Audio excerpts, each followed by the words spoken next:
شری باور ناراضي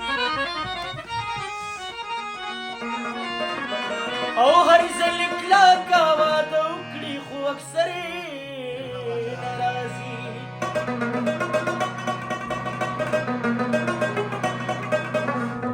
راته یې وویل څه ډېر په جړوني اواز نکریزې مروړه دې کلي ته اختر ناراضي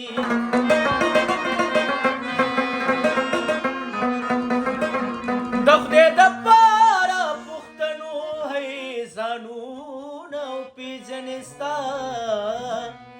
ستاسو دپاره خو به ځان لا پیغمبر